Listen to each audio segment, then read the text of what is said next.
Hello, I'm Paul Comfort. Welcome to Transit Unplugged. On today's edition, I speak with Clément Michel, who is CEO of Keolis North America. Keolis is largely known for their big contract in running the MBTA's commuter rail, but they've got operations not only around North America, but the whole world. We talked to him about some of the innovations that are happening around the world as well as North America, and what Keolis' role in that is, all on today's edition of Transit Unplugged with our guest, Clément Michel, CEO of Keolis.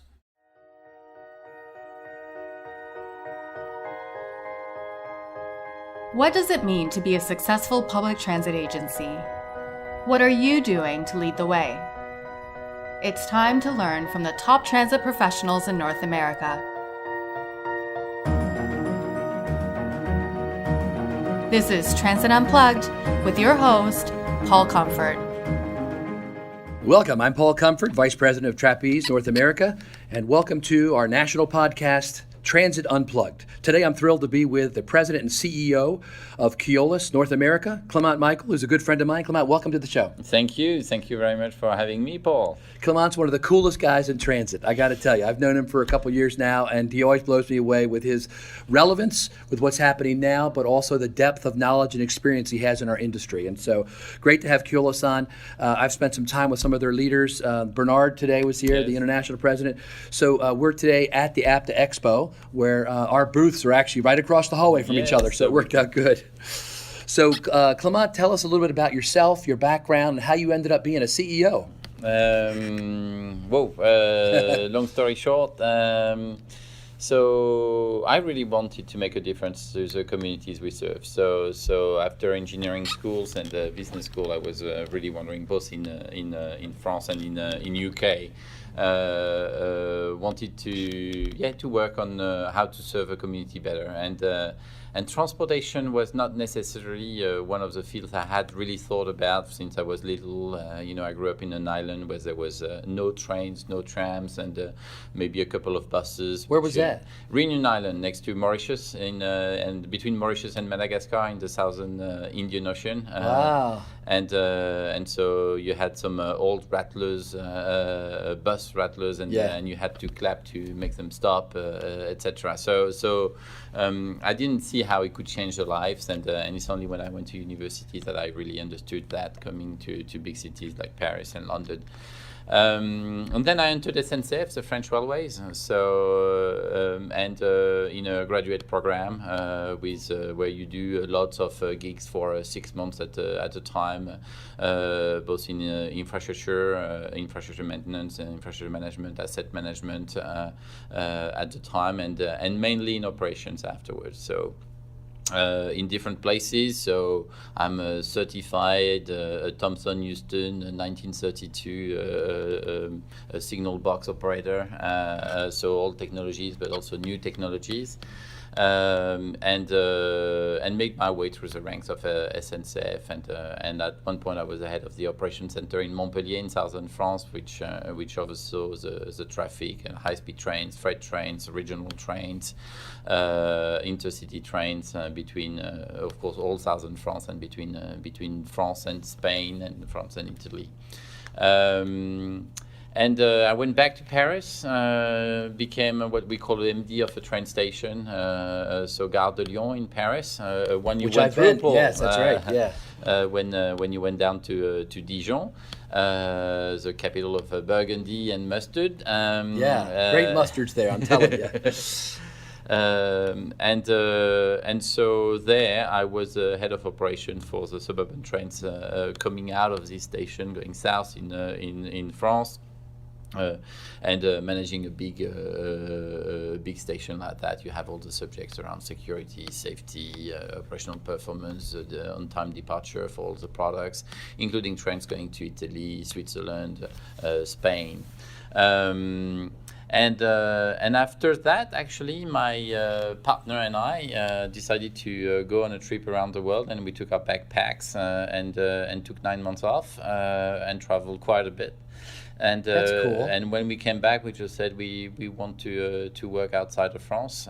She's also a mobility specialist, a transportation person, more in the revenue and marketing side, how to raise ridership in our systems. And Keolis sent me to the US actually for a short stint where I was bid manager for the contract that Virginia Railway Express was putting on the market. Right, yes. And I must say something that you know is close to your heart, but also Mark. Right. So I was bid manager for Mark bid that never eventuated afterwards. I heard that story. But so spent a little bit of time in your beautiful state of Maryland through this. And then was nominated as a head of transition and chief operating officer of Yarra Trams in Melbourne. So when we won this, the biggest light rail network in the world. Really? Wow. So it's a bit less than 3,000 employees. And it's a big network, 28 lines, 500 light rail vehicles, and is transporting now 220 million passengers a year. So real mass transit proposition. And therefore we stayed there 7 years in Australia, a bit more than that. Had our kids there, and finally, one day, Bernard, whom you just mentioned today, Bernard Tabary, the international CEO of Keolis, just said, you know what, I would love to send you to the US. And that's how I arrived here as head of Keolis North America, so both sides of the border, and based in Boston because that's our biggest contract. And I mean, it's not a secret to say that we had a couple of difficulties on that contract. When we bad took snowstorm. it over. Yes, bad snowstorm, and so now I'm glad to say we recovered, and I can talk about that a bit more.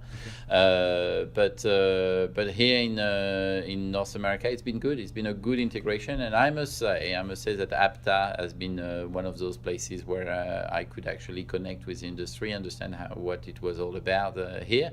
I mean, it's really the place where people meet. I mean, if you're not at APTA, you're not in public transport in the US. I mean, it's just like it is. This is the place to be. APTA is. It has to be. And so you live in Boston? So I live in Boston. The first winter has been we were really dreading it, and then I told you about being brought up in the tropical weather. Right. More of the Atlanta style than the Boston style. And actually, we really enjoy it, and I'm looking forward to the next winter from a personal perspective, from a professional perspective, a bit less. We don't like those, and we don't like disrupting our passengers with big snowstorms. Well, we'll talk about that contract in a little bit. Could you tell us about the footprint of Keolis in North America, and then after North America, the world? Because you all are a worldwide company. I've met some of your worldwide leaders. I think you're a phenomenal company, one of the best I've ever been associated with, because I believe Keolis is focused on real quality. It's not just about the bottom line. I really believe that about you all, and it's very different than a lot of companies. So tell us about your footprint in the U.S. and Canada and then beyond. I think one of the conscious and unconscious selection criteria for people to join us is actually to really want to make a change to the communities we serve. And so just before answering your question, but the first KPI I ask all the general managers to follow in their contract is actually ridership. And you know what? No contract is saying you need to follow the ridership, except one. I might be able to come back to it because it's a US first. So following ridership and collaborating with the transit agencies to actually make ridership grow is actually what we're here for, to make a more sustainable life, city, community we serve. So yes, that's the number one KPIs, and our bonuses are linked to what we do, not only on the bottom line, and the bottom line is actually a minor part of it. That's how I know, don't want to interrupt you, but that's how I know where you put your money where your mouth is, right? So Yeah. you all incentivize your managers based on how they're doing with ridership, which I don't know that anybody else does that. You're really focused on the same thing the public agency is focused on. Yeah, that's the idea. Not just making money at the bottom line. I think my philosophy has always been, and I've worked in the public and private sector, is that if you focus on the right things, the money will come.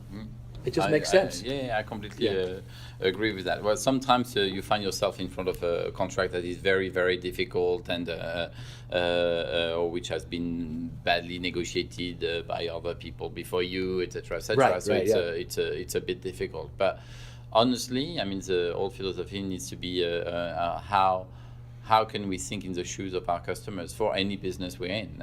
So how can we help them solve their problems? So where are you at? So we know you have your big contract in Boston. Yes. Tell us what that is. Internationally, because you asked a question before. So internationally, we're big in Australia. I mean, I talked about the light rail system here, but Gold Coast, the PPP on the fourth largest city there, and we have buses. We have buses in Brisbane, in Adelaide, in Perth. We're launching an autonomous shuttle on the university next month. Actually, really? in Melbourne. So lots of things happening around here. In China, I mean, we're going to launch very, very soon the first driverless metro of Shanghai. Wow. And that's not something that is really well known. We are the number one driverless metro operator in the world through Docklands Light Rail, so the driverless metro of I've been to of Docklands. London. I've ridden it. It's amazing. It's a good Yes, service. yeah. It's a good Your service. GM is awesome there, by the way. Yes, Kevin. Yeah. Kevin's a great guy. TfL is a great client, so it's good to be partnering with Transport for London. Yeah, Transport for London. And in driverless metros, we're launching end of next month the second biggest metro system in India, in Hyderabad. Really? So the managing director, ex-managing director of Hyderabad, is here with us today, and Okay. I've brought him over in the US. And then we have driverless metros in Lille, in Lyon, in Rennes, in France. So lots of projects like that. And light rail. So light rail, I mentioned Melbourne, but we just won.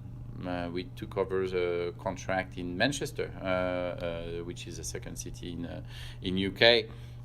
And in light rail, we have a PPP being built in Waterloo, Ontario, right now. A bit of a delay because of the rolling stock being late, the equipment, but a good project, and we've got a very good relationship with the region of Waterloo there. In light rail, we missed on the Purple Line. Which also, my old project. Your old project. But we operate Nottingham, we operate the Gold Coast in Australia, and lots in France. Aren't you guys the number one company in France? Yeah. So 60% of the open market in France is Keolis, and the bigger networks, the four bigger networks, Bordeaux, Lille, Rennes, Lyon, are Keolis. And here, actually, we launch a tram system, a light rail system, twice a year on average for the last 15 years. So it's like a really robust process that we have to actually launch those systems. And here in the U.S., Steve Shaw is your guy. Yeah. My old buddy. We used to work together at Yellow. And so tell us about what you do in the United States. So United States, a big chunk is actually Boston. It's a big contract. It's the biggest contract of public transport in U.S. and Canada. So that's commuter rail. And if I stay in the commuter rail part, we also operate on behalf of Virginia Railway Express. Right, VRE in the DC area. Yep. And in light rail we have Waterloo. Now the buses, we've got two companies. Steve Shaw is the man in the US from coast to coast. We've got lots of operations in the LA region mainly, lots of contract. And you all just won Foothill Transit. Yes, and Foothill Transit is great to have Foothill as a partner.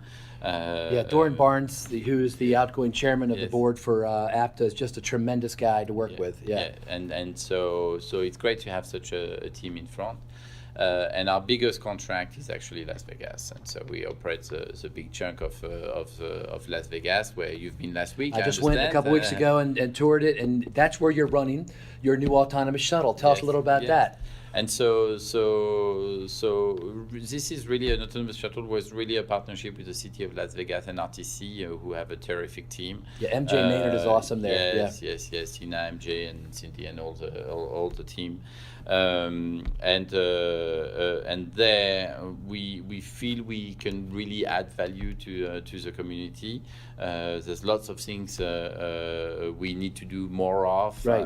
And that's where we brought the autonomous shuttle, the one that we have actually right now in APTA running, and that's been a tremendous success. We've had more than 1,000 people yesterday taking the autonomous shuttle. So it ran on Fremont Street for several months this summer in Vegas, and then I talked to one of your staff, and he said that you're hoping to do it in open traffic soon. Is that right? Yes. So next month it's half a secret, but yes. Sorry to tell. No, that's okay. No. But I'm saying that we're working on the communication plan, but the objective is to have next month in November of 2017. Yes. November 2017 in Las Vegas we'll have open road circulation of autonomous shuttle. And I believe that'll be, if I'm not wrong, that'll be the first place in America where it's an open traffic. Yes. So that is it's been a race to see who was going to be first. I was hoping to be the first in Maryland on the base, the military base there. But I'm excited for you guys. Yes. It really is what's necessary for people to believe that it's not just running on like I rode one yesterday, and it's nice. It goes 10 miles per hour, but it's on a fixed track, and there's nobody really. You're not interacting with traffic. So if you can do that, that's going to be amazing. So there's a lot of work there. We've got lots of teams from all around the world actually in Vegas doing this, partnering with the city and RTC. I mean, they operate the traffic lights, etc. We need to have be able to have the communication protocols, so we know, etc. We don't detect the light through the color, but through the actual status within the traffic management system, etc. So just imagine that there are some complexities in lots of different subjects. So it's a really an exciting project, and we should be able to announce something similar in Montreal very soon too. And, I got to visit Montreal. That's a city I want to visit. I've never been there. You've met UITP. I didn't get to go this time. Yeah. So one thing I wanted to mention on something cool happening in America that does affect you there and others is MJ was telling me that their traffic light signal system, what you were talking in Vegas, now I think it's the maker's car manufacturer, I forget which one, one of the high-end cars. Is it Audi? Yeah, that their vehicles can read with the countdown of when the light's going to turn green. So if you're sitting at a light in Vegas and you have an Audi car, it'll say 13, 12, 10, and so you know when the light's going to turn green. I mean, that's like the first step, I think, toward smart cars connecting with the infrastructure. And are your vehicles doing the same? Your shuttle's going to do that? And so exactly, so they won't tell the passengers, but the whole idea is that they're going to decide what is the speed before arriving to the traffic light, so they're not stopping at the traffic light for long. Yes. So we can kind of slow it down as it comes up to it. Interesting. And so I've driven in one of those cars, and actually I was really impressed by the technology that was put there. So that's great. Bear with us. I mean, we're going to. So I've mentioned this open road in Vegas in November 2017. I would look at with attention what we're going to do in CES in Vegas in January 2018. Because there might be another autonomous product coming our way. We're going to announce the name of it next month. But the first trials will be in Vegas in January. Awesome. So where else do you have a footprint, and what are you doing that's else in America? So you've got a couple big fixed route contracts out west. I think you've got a couple in Florida. Yes, Florida, both in Broward County, Pompano Beach, Fort Lauderdale at the airport, and then in North America would include Canada. Right. So yes. we're big in Quebec. So where we basically the Greyhound of Quebec. So Orleans Express, and as people would know, but intercity coaches have been businesses that have struggled a bit on the recent years, and I'm happy to say that the summer season of 2017 we had an increase in ridership of 20% compared to the summer before, and a little bit of chance. It was very good weather, the 375th anniversary of Montreal, so there was some traffic, but also real digital marketing. So now we feel that we have acquired a real competency on targeting the audience and making people leave their car and take the coaches between Montreal and Quebec and the wider Quebec province. And therefore, this knowledge that we already have in North America, but we have throughout the world, where the contract I managed in Melbourne was actually with big incentives on ridership increases. We've signed a contract amendment with MBTA after a bit more than a year of conversations, negotiations, where now I believe, but Paul, you'll tell me if I'm wrong, we have the first contract in the US which has real revenue risk attached to it. So now we are really incentivized to actually fight fare evasion and the increased ridership. I'm not aware of any others. Yeah. Most of them, the public agency takes the risk on the fares. So that makes you a real partner with them. Yes. Yeah. And I think this model that exists actually in Europe, in Australia, in other places, even in India, is something that is going to help shape the industry potentially, where we would have more of a partnership relationship, as you just mentioned, with the authorities as private operators, and maybe less of a master-servant relationship as you might have seen from place to place, where you just, pardon my French, but the dumb operator, you're just there to manage employees and unions. No, we're here to actually be the partner of a local community and really engaging our staff to actually be the best customer service agents possible, so people are coming back on the services of the authorities we serve. Well, that shows there's a lot of risk involved in that on your part, and it shows your commitment to that. And I was going to ask, so in the field of play where you all operate, so in America there are 195. In North America, there are 195 major transit systems with over 100 vehicles. Yeah. The company I work with, Trapeze, has our product in 3/4 of those operations. Yes, we're in 150 of the 195. Isn't that amazing? Some product. I don't know of any other company that can say that. But so in the field you're at, Google. That's right. Probably, Microsoft, right? Microsoft would be on most of the computers. That's right. So, but I used to play in the field you're in when I worked for, MV, and I worked for Laidlaw, which became First Trans. I worked for Yellow, which became TransDev. So those are the three big players in North American market right now. And I'd say you're the next tier coming up. You're like Avis, we try harder. Yeah. And so you got Keolis, you got climbing. MTM, and you got National Express. Yeah. These other companies that are coming up. What sets you apart, would you say? I think I know some of the answers because I've been in some of your facilities, but what gives you kind of your unique selling proposition? Some of them we've mentioned, and we might have slightly different approaches to our esteemed competitors on this. I really think the thinking like a passenger motto we've put in place, and now we've refreshed our brand for APTA actually this week. Okay. More ways, more lives, saying that we want to really there to innovate and enlighten the communities we serve. We want to look like them. We really are pushing for gender diversity and inclusiveness in general. Yes. That's something. Social responsibility. I'm pushing.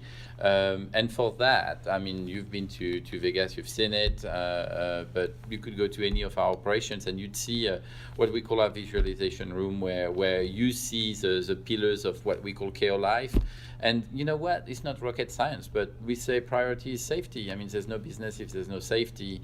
And then it's operational performance, because, I mean, the first thing that our passengers and our authorities want is that they want their bus, their tram, their light rail, their bike, their ferry,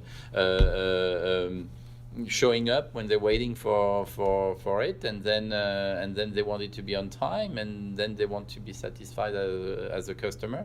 We want to partner, and so we have a corporate social responsibility pillar within Keolis too, and of course, because we're here to make business, the sustainability of the contract and the bottom line impact. This cannot be done without engaging our staff, and so staff engagement, employee engagement is absolutely critical. What I would say is setting us slightly apart is that we have a methodology to look at each of those 7 pillars, and we can, right when we get somewhere, assess ourselves on safety, operational performance, etc. And we've got relevant teams throughout the world with the Center of Excellence to say, hey, I've got this issue. How can I access it through Keosphere, which is our internal database of all best practices with keywords you can access, and then say, hey, how do you do a crisis management in Melbourne or in Shanghai or in Stockholm or in Manchester, and say, okay, oh, this is relevant for me or it's not. And this is all moderated by the relevant experts. And in the visualization room, we've got a standing room where we review all those KPIs. They're really, really critical for our business. And if we want to position ourselves as a mobility providers, mode agnostic, but then we need to be integrator of services, and this is critical, being on the digital platforms. Yes. If you go to Bordeaux, you've got everything. So you've got the car sharing, carpooling, the e-hailing companies, and the services we operate. All on one app. All on one app. That's actually what I wanted to ask you. So from your viewpoint, we have just a few minutes left. So Nat Ford, the new chairman of APTA, that's his big thing, is that we're not just transit anymore, we're mobility. Yes. So it's all those modes you mentioned. Yeah. From your view, kind of on top of the mountain, as CEO of one of the biggest companies in the world, where is transit going? What's the future? What's coming for us right now? Really, the integration of services. Like some of we can talk a lot about digital, etc., but if in places I've been to recently in Southern California, and you've got like 3 different companies or authorities serving the same neighborhood, and all 3 have got different bus flags, then we're not integrating our services. So we can talk about all the digital in the world, but if there is a highway between the train station and the bus station, and there is not another pass, then it won't work. Right. And so multimodality is about infrastructure, is about passenger information, easiness of transferring from one place to another, and integrating about the planning of the journey, the ticketing, and the validation of it through one app. We call it Plan, Book, Ticket. So you can really have your journey planner, book your services, and then have your ticket on your app. And we've launched that in a couple of networks. Orleans is the latest we've done, including with the light rail system. Mm-hmm. The old Orleans, not New Orleans, not the new one. And we're looking at that type of products here for the American market. Okay. With local partners. So integration of all the services and one kind of planning, journey mapping tool for the client. Autonomous shuttles. Yes, of course. Anything else you see coming that's big?